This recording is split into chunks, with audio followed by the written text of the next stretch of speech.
En Primera de Reyes, capítulo 3, vamos a analizar y vamos a desarrollar una conferencia que se llama La sabiduría en la oración. La sabiduría en la oración. Antes de entrar a este pasaje, la Biblia nos enseña que la sabiduría es una de las bendiciones más grandes que cualquier creyente pueda poseer. En Proverbios capítulo 3, Proverbios 3 del 13 al 18, escribió Salomón: dichoso el hombre o bienaventurado el hombre que haya la sabiduría. En otras palabras, hay que buscarla, porque para hallar tenemos que buscar. El que la encuentra y que obtiene la inteligencia, porque su ganancia, o sea, es mucho mejor ganar y tener sabiduría que toda la plata y que todo el oro que pudieras algún día amontonar. Más preciosa es que las piedras preciosas, y todo lo que puedes desear no se puede comparar con la sabiduría. Largura de días está en su mano derecha, en su izquierda riquezas y honra. Sus caminos son caminos deleitosos, todas sus veredas son paz. Ella es árbol de vida a los que de ella echan mano, y dichosos son los que la retienen. Siendo que la sabiduría es tan importante que el dinero, una vez yo le pregunté a Dios: oh Dios, ¿por qué dices que es más importante la sabiduría que el dinero? Porque la mayor parte de la gente diría: bueno, yo prefiero 1000 veces tener dinero que sabiduría. Y la respuesta la vamos a encontrar a través del desarrollo de esta conferencia, porque les voy a dar un adelanto. Si tú tienes dinero y no tienes sabiduría, el dinero que tienes lo vas a malgastar. Lo vas a usar en cosas y en vanidades ilusorias que se convierten en una maldición para tu vida. Escúchame muy bien. Personas que tienen dinero y no saben cómo usarlo, el dinero se convierte en una maldición para sus vidas. Pero si tú tienes sabiduría antes de tener dinero, cuando tengas dinero vas a saber cómo usarlo, dónde usarlo y a qué horas usarlo. Entonces, cuando nosotros tenemos sabiduría, antes que tener una carrera, antes que tener dinero, antes que casarnos, comenzamos a tener la capacidad de saber usar lo que Dios nos ha dado. La sabiduría tiene una definición que es la siguiente, a los que la quieran apuntar. La sabiduría se puede definir como la capacidad o la habilidad para poder entender y discernir qué hacer, cómo hacerlo y cuándo hacerlo. Es la capacidad para poder entender y discernir qué hacer, cómo hacerlo y cuándo hacerlo. También podríamos decir que la sabiduría es la capacidad para saber aplicar el conocimiento. El conocimiento nos lo da la Biblia. Y muchos que me escuchan ya saben que dice la Biblia en Efesios 5, maridos, amen a vuestras mujeres. Eso dice la Biblia, ¿verdad? Y todos los varones dicen, amén, amén, amén. Sin embargo, si yo tengo ese conocimiento nada más intelectual, y en mi casa yo no soy una persona caballerosa con mi esposa, una persona que la respeta, una persona que tiene consideraciones con ella, una persona a la cual yo tengo que tratar como un vaso más frágil, si yo no pongo en práctica lo que yo conozco, no puedo tener sabiduría. La sabiduría entra a mi vida cuando practico lo que yo sé. Porque hay muchos de ustedes que conocen mucho de la Biblia tal vez, o mucho de teología, o que nos están escuchando por televisión, sin embargo, no viven lo que conocen. Dicen una cosa y hacen otra cosa. Y ahí es cuando la personalidad se comienza a desintegrar. Cuando nosotros decimos una cosa y hacemos otra cosa, nuestra mente se comienza a dividir. En la psicología se le llama esquizofrenia, que significa mente dividida. Antes de que se definiera la esquizofrenia, en Santiago capítulo 1, la Biblia decía hace 2000 años, el hombre de doble alma. Se tradujo el hombre de doble ánimo. La palabra griega es nepesh, que es alma, es inconstante en todos sus caminos. Una persona con la mente dividida no puede ser igual en el trabajo, ni en el autobús, ni en la tienda, ni en el supermercado, ni en la escuela, ni en su casa. Una tiene una personalidad con sus amigos, tiene otra personalidad en la iglesia, aquí llega a la iglesia con cara de San Anselmo o de Santa Rita de Casia. Tiene otra personalidad allá en su trabajo. Son personas que tienen 2 o 3 personalidades porque están desintegrados. Ante sus amigos son aquí, no, allá por aquí. En la iglesia aquí, santo, santo, santo. En su familia son otra cosa. No son de una sola pieza, como decimos en México. Y Dios quiere que tú seas de una sola pieza. Que seas como eres aquí, allá, en la escuela, con tus amigos, a donde quiera que vayas. Y no lo eres porque no eres sabio, porque no tienes sabiduría. ¿Y por qué no tienes sabiduría? Porque no practicas lo que conoces. Ahora, ¿quién nos da esta sabiduría? La Biblia a través del Espíritu Santo. Porque la sabiduría no es amontonar conocimiento, como dicen en este mundo, esa persona es muy sabia, ganó el premio Nobel de Medicina, ganó el premio Nobel de Literatura, y se les consideran, o el científico Stephen Hawking en Inglaterra, que es el científico más grande ateo del mundo, lo considera una persona sabia. ¿A qué le llaman sabia a la gente? A los que tienen mucho conocimiento en determinado área académica. Pero la sabiduría de Dios es la capacidad para vivir, para ser papá, para educar a los hijos, para saber cómo educar a mi esposa, para tratar con el problema de mi hijo, para tratar con el problema de mi hija, para resolver los problemas en mi trabajo. Esta capacidad para resolver problemas en la Biblia se llama sabiduría. Porque hay mucha gente muy inteligente, con mucho conocimiento, sin que sepa cómo vivir. La persona que posee la sabiduría sabe distinguir entre el bien y entre el mal. Manifiesta una conducta responsable, sabe cómo actuar en diversas circunstancias, sabe cómo vestirse en diferentes circunstancias, sabe cómo usar el dinero y sabe cómo dirigir o gobernar una nación, una familia, una empresa y una iglesia. La sabiduría le da la capacidad a los gobernantes de tener un rumbo adecuado en la nación. ¿Qué es lo que vemos ahorita en el mundo? Un mundo de naciones, más de 200 naciones, con gobernantes, la mayoría sin sabiduría. La mayor parte de ellos ya, ¿verdad?, con problemas mentales muy fuertes, posicionados solamente en gobernar, en controlar el pueblo, en controlar a las masas, sin poder ellos beneficiar al pueblo, porque nunca descubrieron que el gobierno es para bendecir a los demás y no a su propio imperio. En Job, el libro de Job, capítulo 28, versículo 28, dice la Biblia: he aquí el temor del Señor es la sabiduría y el apartarse del mal la inteligencia. ¿Qué es lo que hace a una persona sabia? Temer a Dios. ¿Qué significa temer a Dios? ¿Tenerle miedo? No. Tenerle miedo a Dios te aleja de Dios, y tener temor de Dios te acerca a Él. Esa es la diferencia entre el temor de Dios y tenerle miedo a Dios. No lo confundan, no es igual la gimnasia que la magnesia. Cuando yo tengo temor de Dios, vengo a Dios y respeto a mi esposa, respeto mis finanzas, pago mis impuestos, trato de tener una conducta responsable. ¿Por qué? Porque tengo el temor de Dios en mi corazón. Muchos de ustedes hacen lo que hacen porque no tienen temor de Dios. Muchos de ustedes, cuando nadie los ve, cuando están jóvenes, se besan, se abrazan, abusan de las caricias y se dicen cristianos. ¿Por qué lo hacen? Porque no tienen temor de Dios. Muchos varones viajan y cuando se meten a un hotel, no está la esposa, no hay nadie, alquilan una película pornográfica.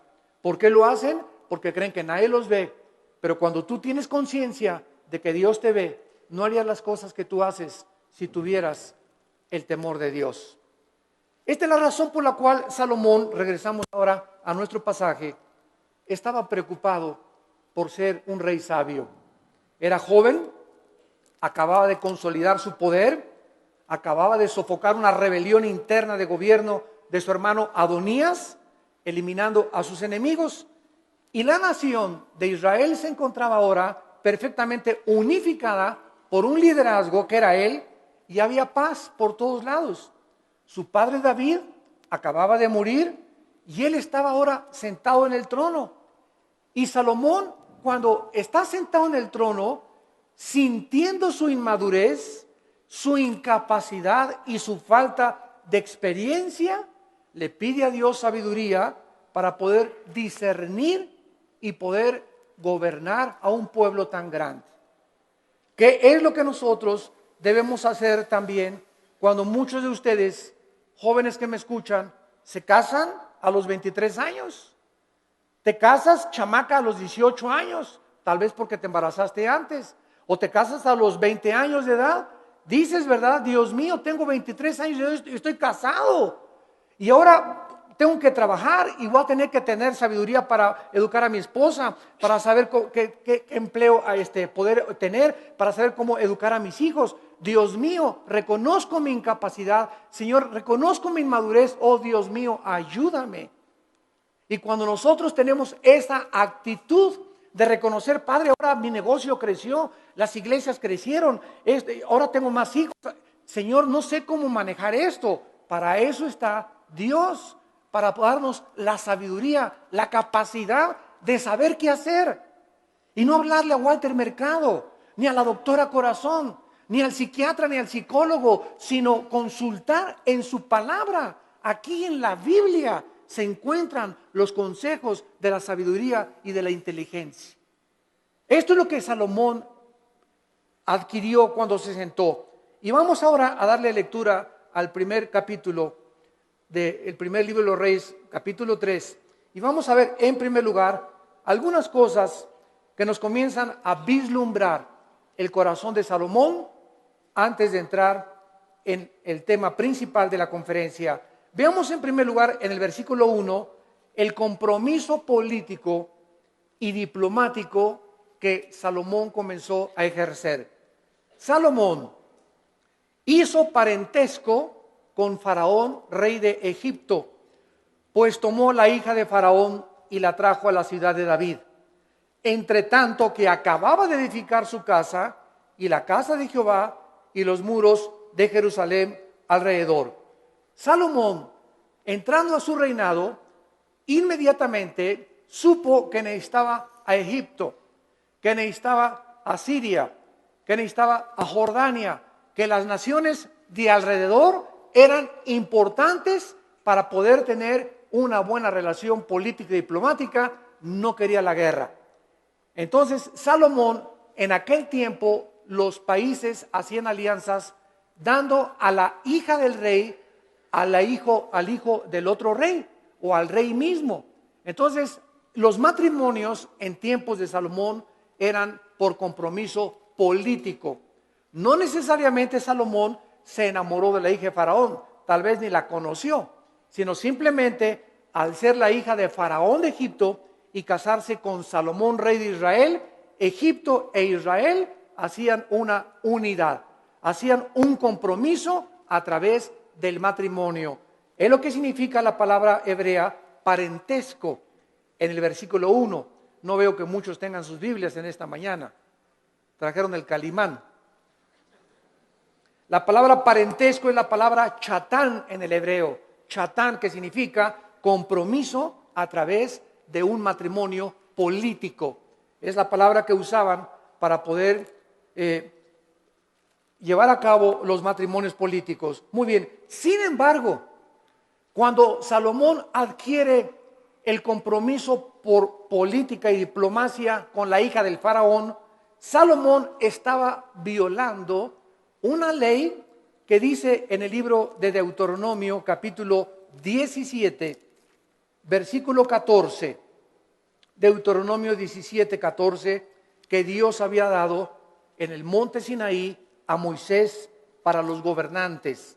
Dice Deuteronomio 17, versículo 14, cuando hayas entrado en la tierra que Jehová tu Dios te da, y tomes posesión de ella y la habites, y digas, pondré un rey sobre mí, como todas las naciones que están en mis alrededores, ciertamente pondrás por rey sobre ti al que Jehová Dios escogiere.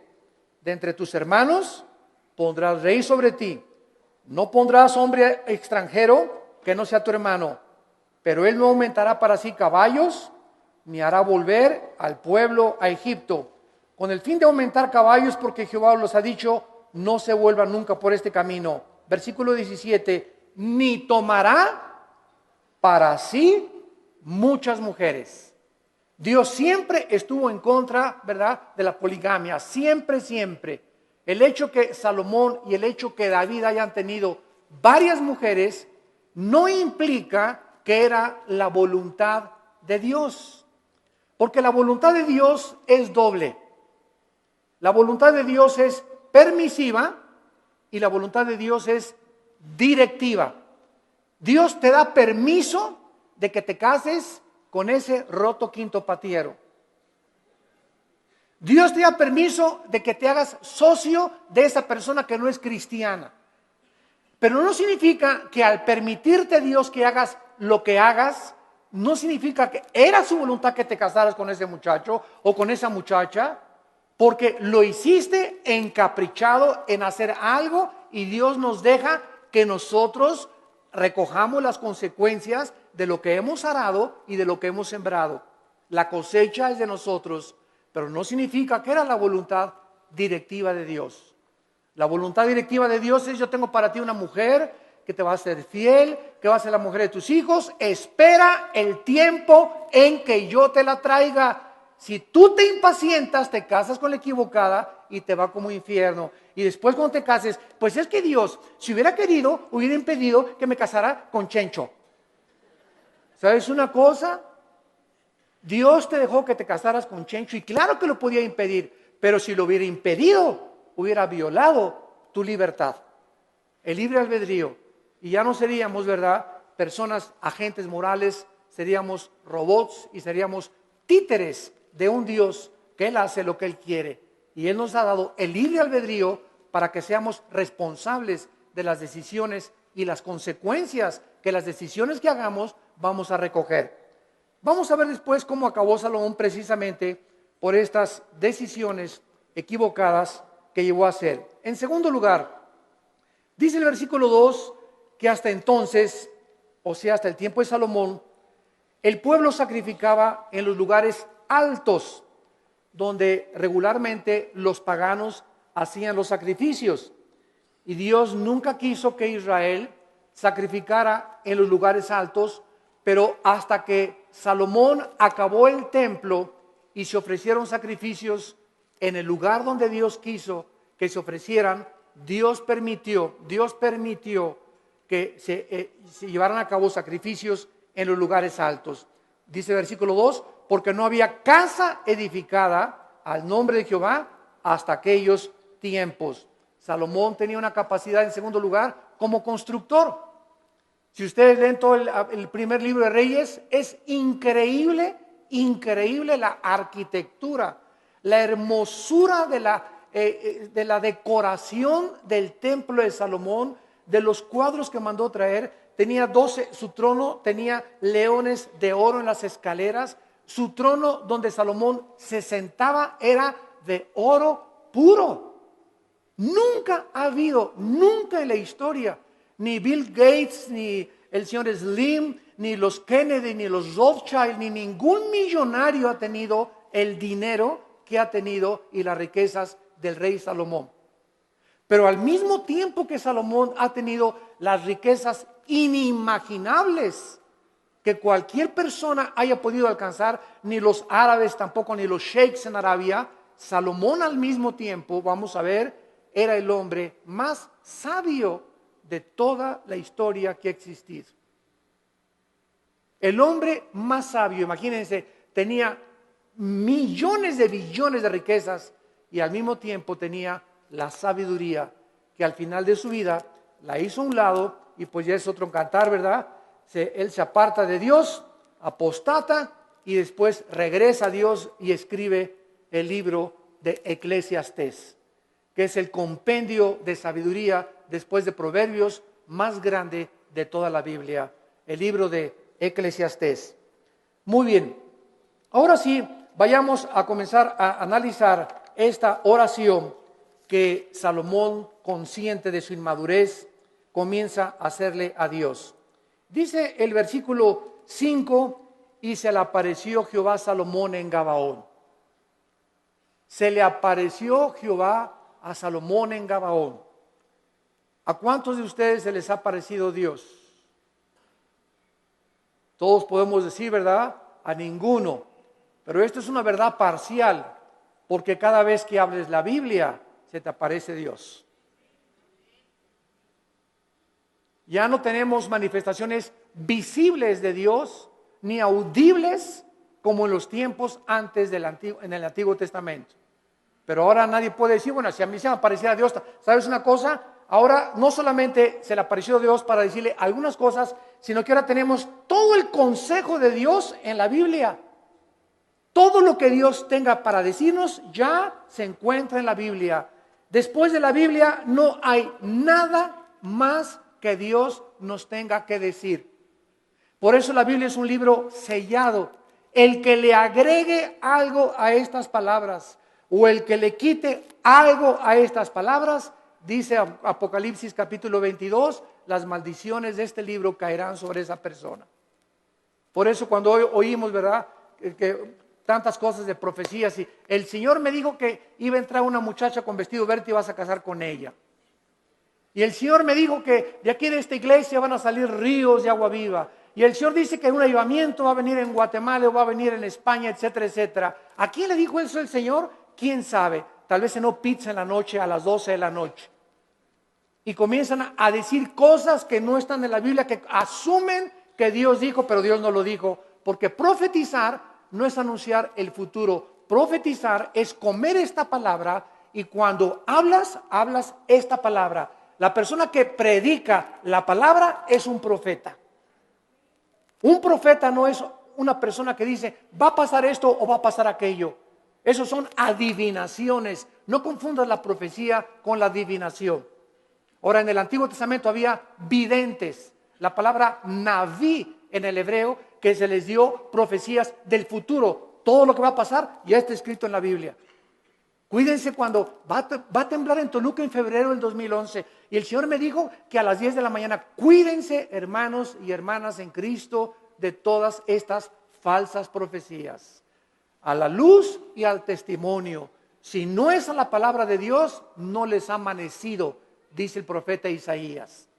Entonces Salomón tiene la aparición de Dios en sueños y le dice, Dios es Salomón. Escuchen esto, versículo 5. Pide lo que quieras que yo te dé. Ni Santa Claus, ¿verdad? Ni Aladino y la lámpara maravillosa, cuando el genio se aparecía y le decía a Aladino, no, pídeme lo que quieras. Aquí estamos ante el Dios creador de los cielos y de la tierra. ¿Y qué vemos en primer lugar? Una invitación de Dios que Él nos hace, no solamente a Salomón, sino también a nosotros en el Nuevo Testamento. Clama a mí y te responderé, dice Jeremías 33:3. Y te enseñaré cosas grandes y ocultas que tú no conoces. Ahora aquí inmediatamente podríamos asumir, si aparece Dios, pídeme lo que quieras, un Cadillac último modelo, Señor. Una casa allá por allá, una mujer bellísima. Todas estas son las cosas que el mundo pediría cuando no tienen un corazón para Dios. Pero lo que hace Salomón es lo que nos va a enseñar, que Dios se agradó tanto de lo que le pidió Salomón, que Dios se lo dio. Entonces vamos a descubrir en esta mañana que cuando nosotros oramos conforme a la voluntad de Dios, Dios nos concede las peticiones que le hayamos hecho. Esta palabra que Dios usa para pedir, Saal, en el hebreo, se usa 8 veces en este solo capítulo. Y lo primero que vemos es el verdadero incentivo para orar. ¿Qué es lo que nos debe motivar para orar? Que al Dios que le estamos pidiendo es un Dios generoso. Toda buena dádiva y todo don procede del Padre de las luces, Santiago capítulo 1, en el cual no hay sombra ni variación alguna. Y el que tenga falta de sabiduría, Santiago capítulo 1, el que tenga falta de sabiduría, pídasela a Dios que se dará sobreabundantemente. Efesios 3:20, y aquel que es poderoso para hacer todas las cosas mucho más abundantemente de lo que le pedimos o ni siquiera nos imaginamos, según el poder que actúa en nosotros. Esto es muy importante porque mucha gente, yo he conocido que dicen, ay Señor, Señor, por favor, y creen que Dios está por allá lejísimos, ¿verdad? Y te pido, Señor, y gritan y se tiran y se revuelcan en el piso, etcétera, etcétera, y lloran. Y dice Efesios 3:20 que lo que le pedimos a Dios lo responde de acuerdo al poder que está afuera o adentro. ¿Perdón? Según el poder que actúa dentro de nosotros. Entonces, dentro de nosotros está el Espíritu Santo. Y yo solo tengo que hincarme en el secreto de mi oración y entrar en comunión con Dios. Y Él me está oyendo, Él está dentro de mí. Y no tengo que buscar manifestaciones de Dios externas porque el poder está dentro de mí. Y dentro de mí, si el Espíritu Santo yo tengo una relación de compañerismo con Él y camino en santidad con Dios, lo que Dios me pone dentro de mí, me lo va a dar. Porque Dios se agrada cuando le pedimos conforme a su voluntad. Aunque nosotros no somos reyes ni gobernantes como Salomón, con el mismo nivel de responsabilidad que tenía Salomón, ¿acaso no es al mismo Dios que al que se acercaba Salomón en el Antiguo Testamento en oración? En Primera de Juan capítulo 5, en el Nuevo Testamento, Primera de Juan capítulo 5, versículo 14 y 15, dice la Biblia, y esta es la confianza que tenemos en Él. Cuando comenzamos a orar si no hay esa confianza en ti, no ores. Porque el que se acerca a Dios es necesario que crea que Dios existe. Esta es la confianza que tenemos en Él, que si pedimos alguna cosa conforme a su voluntad, conforme a lo que Dios quiere para nuestra vida, Él nos oye.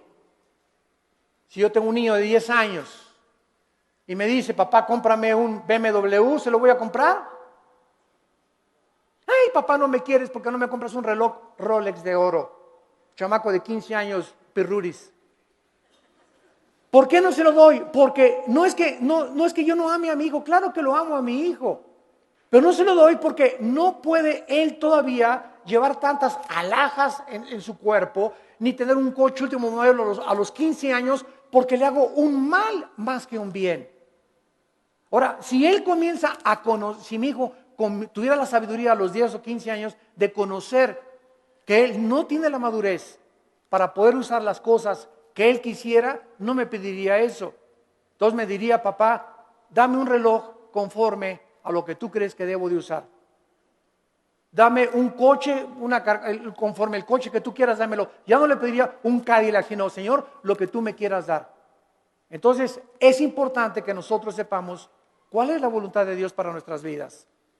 ¿Y cómo la puedes saber? Leyendo la Biblia. ¿La lees diario? ¿La memorizas diario? Este año, si te pasara aquí al frente, a ver, pásala aquí, Pancho Pancholín. ¿Cuántos versículos ahorita, dinos de memoria a toda la iglesia, o cuántos capítulos de la Biblia memorizaste en el año 2010? ¿Te sabes el Salmo 23 de Perdis? ¿Te sabes de Perdis el Salmo 91? ¿O nada más sabes Juan 3:16? De tal manera amó Dios al mundo que dio su Hijo unigénito. ¿Cuántos versículos memorizas a la semana? Si tú no memorizas la palabra de Dios no la puedes guardar en tu mente. Si no la guardas, no la puedes meditar. No puedes pensar en ella, murmurarla, reflexionar en ella, ponderar en ella, porque necesitamos memorizarla, masticarla, asimilarla y guardarla en nuestro corazón. Y ahí se queda, y largura de días y años de vida y paz te aumentarán, y la sabiduría comenzará a manifestarse en tu vida. Hermanos, el cristianismo no es venir aquí solamente el domingo, de 9:30 a 11 de la mañana, o de 12 a 3 o al servicio a la iglesia que tú vayas. El cristianismo es creer lo que Dios dice. Josué de día y de noche medita en este libro de la ley, le dijo Dios en Josué 1, 8 y 9, para que prosperes. Ay, hermano, no salgo de perico perro. Y en el 2010 no me alcanzó ni para la colegiatura, no tengo ni para el aguinaldo, no tengo esto, no tengo aquello. Y Dios te pregunta, ¿y por qué si tienes un padre millonario? Es como el que estaba sentado ahí en la banqueta sin zapatos y con un taquito y nada más así. Y llega una persona, ¿y quién eres tú? Soy hijo del rey de Inglaterra. ¿Y por qué estás ahí sentado en la banqueta? Y traía el muchacho una chequera aquí. Pues porque no creo que mi papá me vaya a lo que me tenga. Mira, la chequera la tienes en blanco y tu papá te dio la chequera en blanco para que pongas la cantidad de los cheques que tú quieras. No tienes por qué estar como un limosnero pidiendo en la calle. Y la chequera es la Biblia. Tenemos la chequera de Dios para que la guardemos aquí en nuestro corazón y no andemos ahí mendigando ni causando lástimas. Tenemos un Padre que nos quiere dar todo, pero ¿por qué no nos los da? Porque le pedimos conforme a nuestros gustos. Le pedimos cuando lo necesitamos, cuando tenemos una tragedia, cuando viene un problema moral, cuando nos enfermamos, cuando estamos en el hospital. Señor, ayúdame. Señor, te pido, mi hija se fue a mi casa. Ayúdame con este negocio y ya no tengo dinero y no me alcanza. Pero los días anteriores, los meses anteriores, ¿has tenido compañerismo con Él?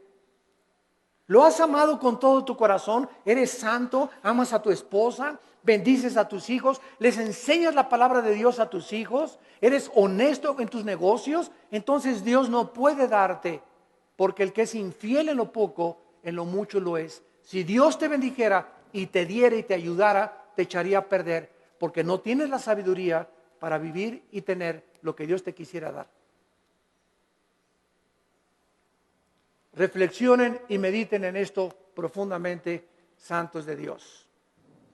A continuación, dice el versículo del 6 al 8, no solamente que tenemos el incentivo para orar, la generosidad de Dios. Ahora veamos el fundamento de la oración, la seguridad de que Dios nos va a oír. Dice el versículo 6 y 7, Primera de Reyes capítulo 3, si Salomón dijo, dame un Cadillac, hazme millonario, dame $1,000,000 y le doy $500,000 de ofrenda a la iglesia. Es la oración de casi todos los cristianos. Bendíceme, Señor, si me das 5 millones de pesos, te prometo que le doy 3 millones de pesos a la iglesia. ¿Sabes una cosa? Te dice, ¿cuánto tienes ahorita en el bolsillo? Pues ahí tengo como unos 5,000 pesos. Primero sé fiel con los 5,000 pesos antes que me pidas 5 millones de pesos. Y si no has sido fiel con lo poquito que te he dado, tampoco lo vas a hacer cuando yo te lo dé. A mí no me ves la cara, dice el Señor. Dios no puede ser burlado. Entonces tenemos que entender eso, ¿verdad? Vean ustedes ahora cuando Dios le dice a Salomón, pídeme lo que quieras. ¿Por qué Dios le concedió a Salomón lo que le concedió? Salomón le contestó, en primer lugar, tú hiciste gran misericordia a tu siervo David, mi padre. En primer lugar, recuerda antes que nada, antes de pedirle, recuerda lo que él había hecho con su padre anteriormente. Dice a continuación, porque él anduvo delante de ti en verdad, en justicia y con rectitud de corazón para contigo. En segundo lugar, recuerda que su padre recibió de Dios lo que recibió porque David anduvo en integridad. ¿Qué es integridad? Hacer lo que nosotros decimos. Vivir lo que nosotros predicamos. Si tú predicas una cosa y vives otra cosa, no eres una persona integral, íntegro. Te estás desmoronando, te estás desintegrando, tu mente se está dividiendo y se puede dividir en 2 partes, en 3 partes, hasta en 4 partes. Y después los psicólogos entran y dicen, desórdenes múltiples de la personalidad humana. Personas que tienen hasta 5 personalidades y que se consideran como psicópatas, que ya tienen que ser internados en un hospital para enfermos mentales, que nunca su problema fue el problema mental, su problema fue que nunca resolvieron sus pecados pasados. No quisieron oír la voz de Dios en sus corazones.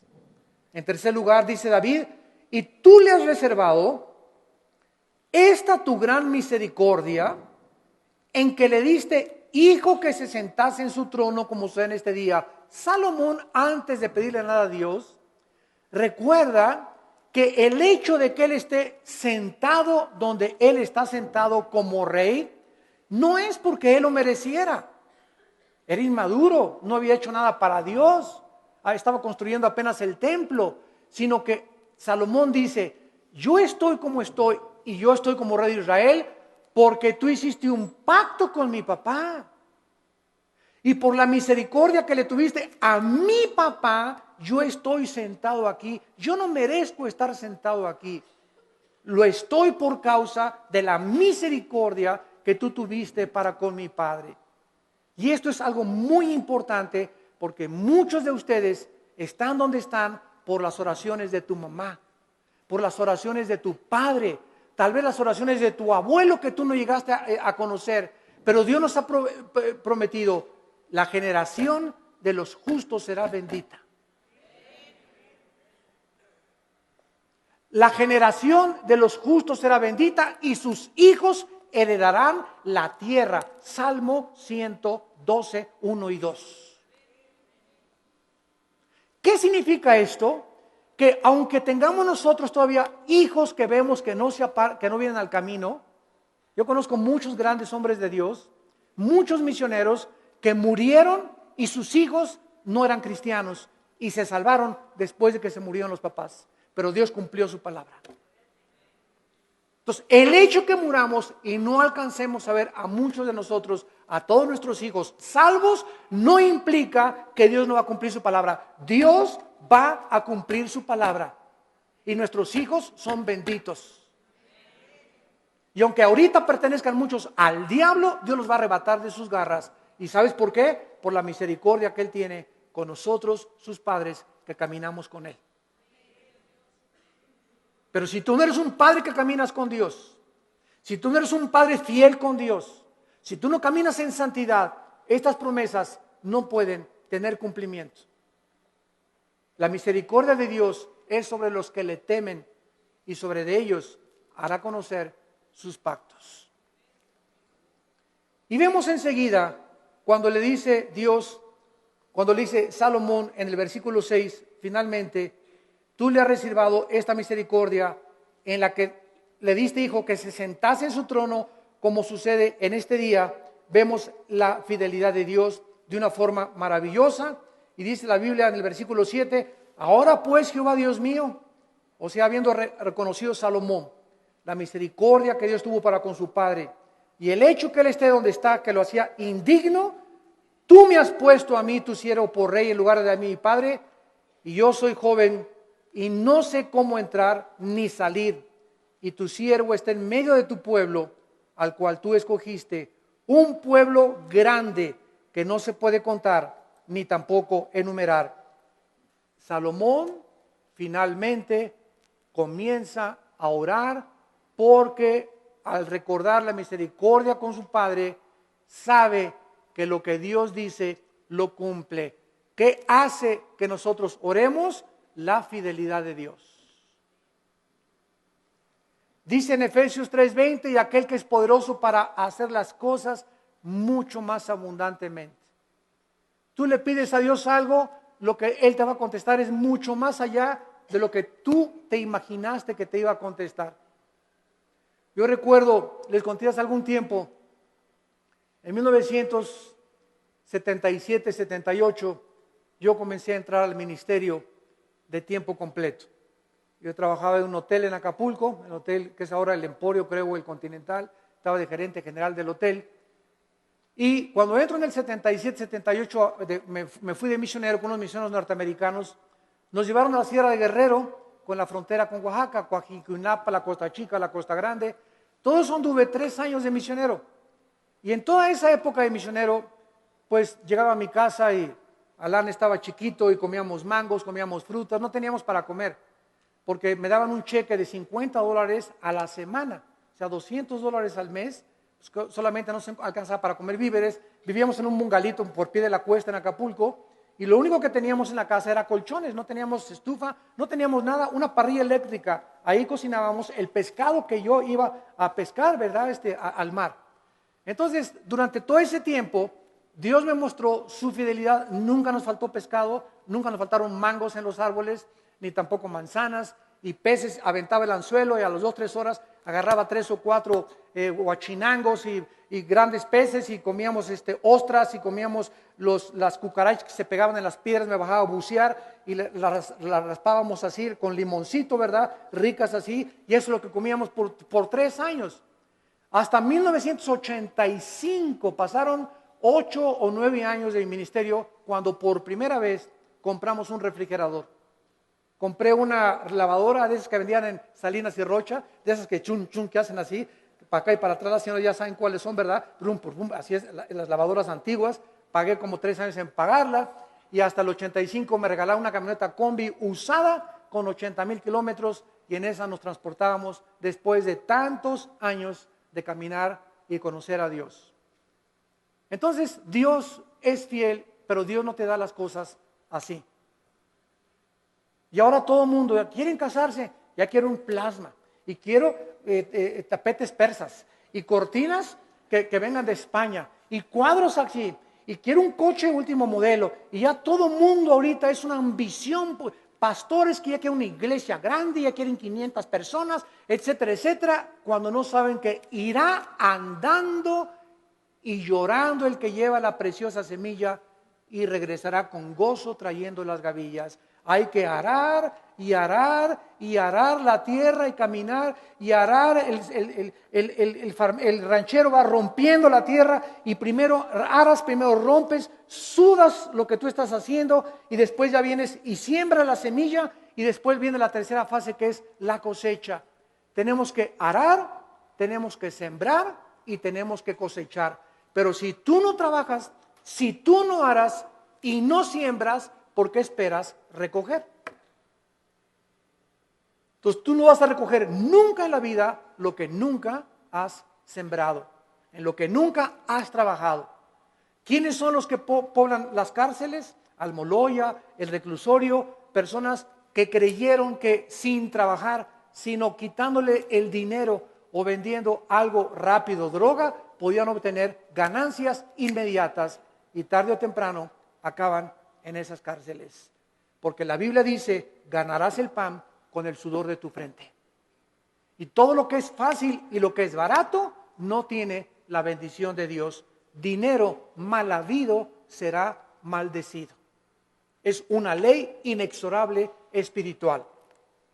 Salomón, pues, comienza a decirle a Dios: yo soy joven, no sé cómo levantarme, no sé cómo gobernar, no tengo la madurez, y quiero, por favor, Señor, versículo 7, que me des a mí, versículo 8, la capacidad para poder gobernar. Cuando Dios le dijo a Salomón: pídeme lo que quieras, Dios estaba probando el corazón de Salomón. Y cuando venimos en oración y le pedimos a Dios, de la abundancia de las palabras, de la abundancia del corazón, habla la boca. Lo que tú le pides a Dios denota y manifiesta lo que realmente quieres en tu corazón. Y vamos a ver el gran secreto de por qué Dios le contestó esta oración.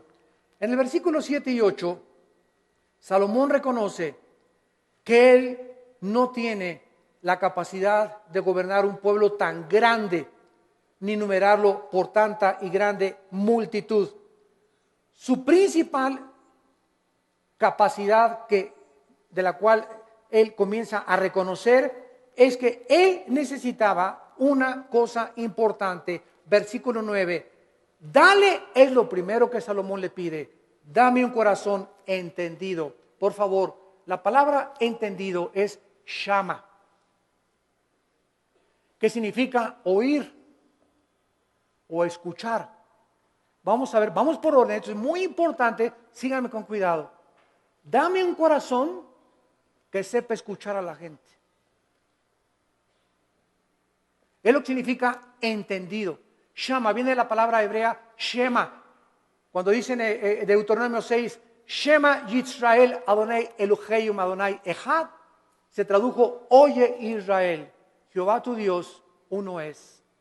Shema, oye, Shama aquí es escuchar. Dame un corazón Shama, que sepa escuchar. Ahora, dice el versículo 9, que sepa escuchar para juzgar a tu pueblo y para discernir entre lo bueno y lo malo. Vean ustedes con cuidado lo que Salomón está pidiéndole a Dios. Señor, permíteme presentarme ante tu pueblo. Supongamos que ustedes son el pueblo de Dios. Y un gobernante necesita oír. Un pastor necesita, para dar consejería, oír. Pero cuando nosotros oímos, y muchas veces lo que los gobernantes oyen del pueblo, no siempre es la verdad, ¿correcto?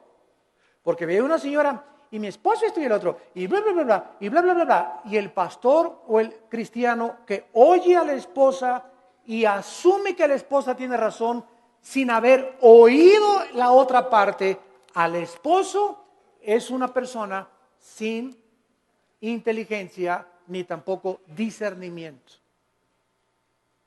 Entonces, no creas todo lo que la gente te dice. Y ya supiste que fulano y tal, bla, bla, bla, bla, bla, bla, bla, bla, bla. Y ya supiste que fulanita la vio la noche y bla, bla, bla, bla, bla. Y ya viste lo que se dijo ese pastor que bla, bla, bla, bla, bla, bla. Ten mucho cuidado cuando tú oigas y asumas que lo que te están diciendo es verdad. Entonces, ¿qué necesitamos para saber si lo que nos están diciendo es verdad o no es verdad? Necesitamos discernimiento. Y el discernimiento es una capacidad que el Espíritu Santo da para poder distinguir entre el bien y entre el mal, entre la mentira y la falsedad, entre lo que es real y lo que no es real. Y esta capacidad no la da ningún libro, ninguna escuela, ningún seminario, la da Dios. A los que han aprendido antes escucharlo a Él. Cuando tú vienes a la Biblia, ¿a quién estás oyendo? A Dios.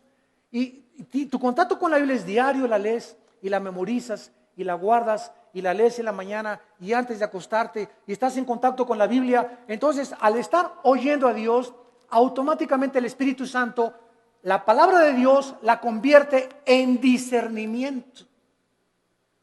Y tú comienzas a manifestar una capacidad en la vida para que cuando estés escuchando algo tengas el juicio adecuado para juzgar. Hasta nuestros hijos. Llega Pepito, papito, que son mustios los chamacos, ¿verdad? Pegó, y no es cierto que le pegó, sino que él viene así porque él le pegó al otro. Pero son expertos los niños en venir en culpar al otro hermanito antes de que sepan que él fue el culpable y le peguen a él. Entonces viene corriendo y cuando el papá ya sabe, espérame, ya te conozco, mijito, ¿verdad? A ver, ya sé, ¿verdad? Y le hablas al otro hermanito y ya sabes que lo que te quiere es chantajear. Entonces comenzamos, no nos inclinamos porque a Pepito lo quiero mucho, mis sentimientos los crucifico. Quiero hacer justicia con mis hijos y que mis hijos sepan que soy parejo con todos. Cuidado con los consentidos, porque esto no es de Dios. Este fue el problema de José en el Antiguo Testamento cuando su padre Jacobo lo consintió demasiado. Los hermanos comenzaron a tener envidia y acabaron vendiéndole a Egipto. Entonces Salomón pide la capacidad de poder juzgar al pueblo. Vean ustedes, y aquí está el centro de toda nuestra conferencia, el motivo principal por el cual Dios le da a Salomón mucho más, como vamos a ver, de lo que le pidió o de lo que se imaginó, fue porque el motivo de Salomón era el bienestar del pueblo de Dios. Mientras Dios vea que nosotros amamos a su pueblo, mientras Dios vea que tú amas a la gente,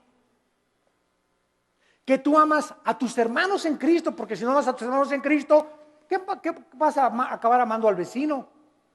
Si entre nosotros no nos amamos, ¿cómo esperamos entonces atrevernos a pedirle algo a Dios? Si entre nosotros nos volteamos los cañones unos contra otros y nos atacamos unos a otros, y atacas a ese pastor, y atacas a ese hermano, y a ese coordinador, y ese decán, y ese seguridad afuera que me dijo que no me estacionara aquí, ¿y tú qué te crees que no sabes quién soy yo? Y tenemos esa actitud de siempre autoritarismo, y siempre soberbia, y siempre mis intereses, y yo, el rey del yo. ¿Cómo puedes entonces esperar tener sabiduría, inteligencia y discernimiento espiritual? Nunca lo tendrás. Porque Dios quiere que seamos humildes unos con otros, que nos perdonemos unos a otros, que nos aceptemos con todos nuestros defectos, unos a otros, que nos toleremos y nos aguantemos como Cristo nos perdonó y nos soportó en la cruz. Y si Dios me aguantó con todo el costal de barbaridades y de cochinadas y de pecados que yo traía y fueron puestos en la cruz, ahora me dice Dios, ve y tú haz lo mismo con los demás. Ama a mi pueblo, dice el Señor, porque por el amor que os tuviereis, el mundo sabrá que sois mis discípulos. Pero si estamos entre nosotros con celos y envidias y críticas y calumnias y maldiciones y esto y el otro y por aquí y por allá, es un pueblo carnal. Son los que se van a quedar en el desierto, nunca van a entrar a Canaán, nunca tendrán la bendición, nunca tendrán respuesta a sus oraciones, porque nunca quisieron morir a sí mismos. Nunca tendrán sabiduría. Navegarán siempre por diferentes aguas, como veletas en la vida, llevados por todos vientos de doctrina. Nunca tendrán el timón en sus manos, su vida, su barco, nunca tendrá curso, siempre irá donde va el viento. Como veletas, como veleros, sin un motor, sin sabiduría, sin convicciones, porque nunca amaron al pueblo de Dios. Amados, amémonos unos a otros. En 1 Corintios, en el Nuevo Testamento, para terminar, capítulo 12, ¿qué encontramos en Corintios 12, 13 y 14? 3 capítulos dedicados a los dones espirituales. El capítulo 12 pone el cimiento de los dones. El capítulo 14 explica qué son las lenguas. Y el capítulo 14 nos dice claramente, ¿verdad? El 14 nos dice que son las lenguas y el 13 nos dice qué es realmente lo que más le importa a Dios. El amor. Pero vean ustedes en 1 Corintios 12, versículo 4 al 7,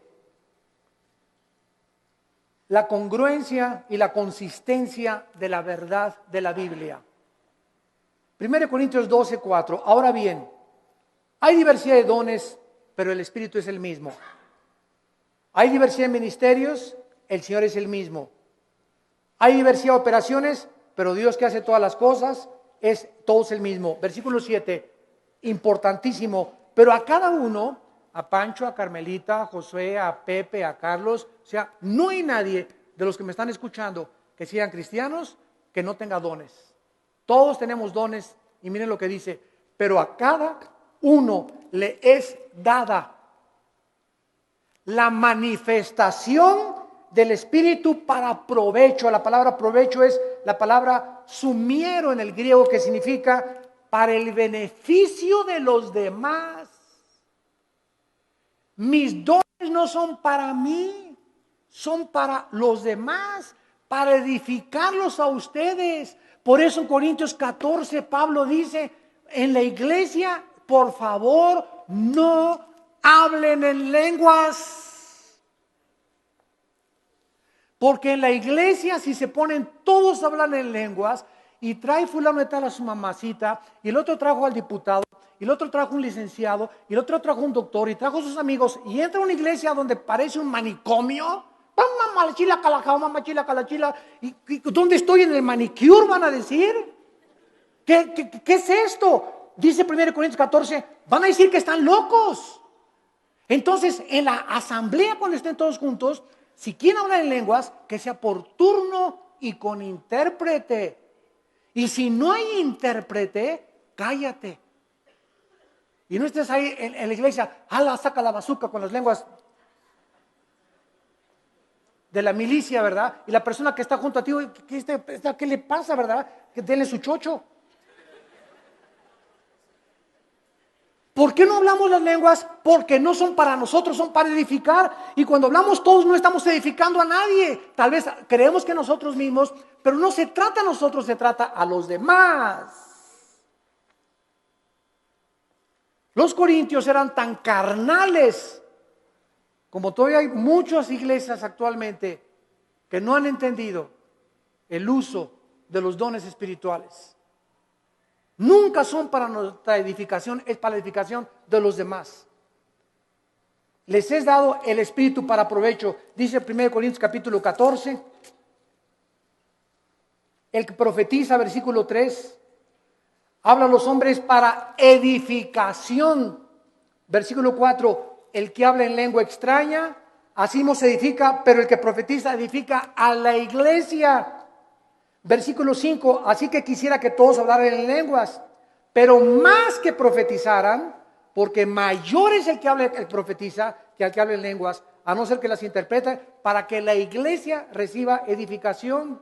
Versículo 12, así también ustedes que anhelan dones espirituales, procuren abundar en ellos para edificación de la iglesia. Más de 7 veces en un capítulo dice Pablo, los dones son para los demás, para el beneficio común, viven para los demás. Padre, dame sabiduría, no para ser sabio, para educar a mi familia. Padre, dame sabiduría para ser pastor y ser un pastor que sepa aconsejar para poder bendecir a tu pueblo. Padre, dame propiedades o dame bienes materiales conforme a ti para edificar a tu pueblo. No nos interesa para mí, para edificar a tu pueblo. Cuando nosotros tenemos en el corazón el pueblo de Dios, Dios bendice sobreabundantemente.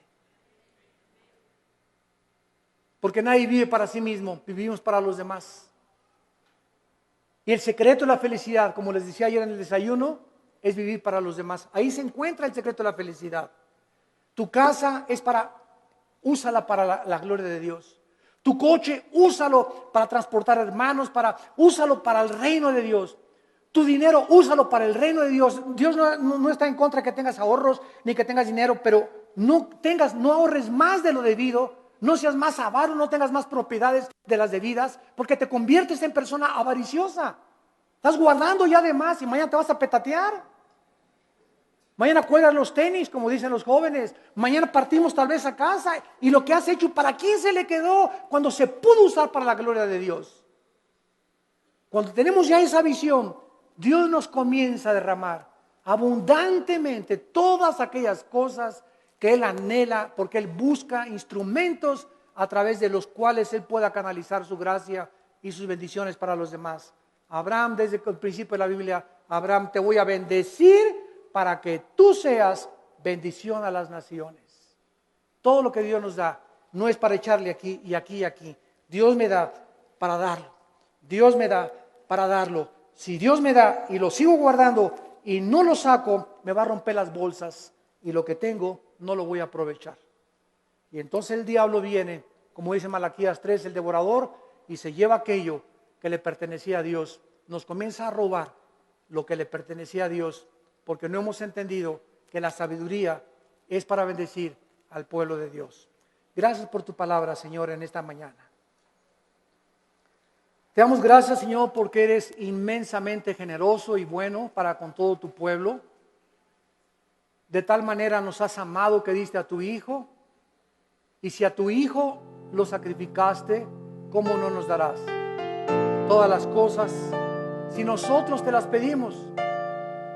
Pero muchos piden mal para gastar en sus deleites, para sus propios intereses. Pero cuando pedimos, conforme a tu voluntad. ¿Y cuál es tu voluntad? Tu pueblo. Tu pueblo por el cual diste tu sangre en la cruz. Las ovejas, aquellas que pagaste con tu sangre en la cruz del Calvario, el precio por sus almas, es para quienes quieres que vivamos. Cuando amamos a una persona, cuando abrazamos a un hermano o una hermana, escucha, estás abrazando a Cristo. Estás abrazando a Cristo. Estás acariciando a Cristo. Cuando hablas mal contra un hermano o una hermana, estás hablando mal contra Cristo, porque esa persona es tu hermano y tu hermana. Cristo vive dentro de ellos. Oh Señor, te pedimos que podamos entre nosotros edificar más nuestras vidas en amor, porque podemos tener conocimiento y dones y teología y milagros, pero si no tenemos amor, no somos nada. Amados, ámense unos a otros, porque el amor es de Dios. El que no ama no ha conocido a Dios, porque Dios es amor.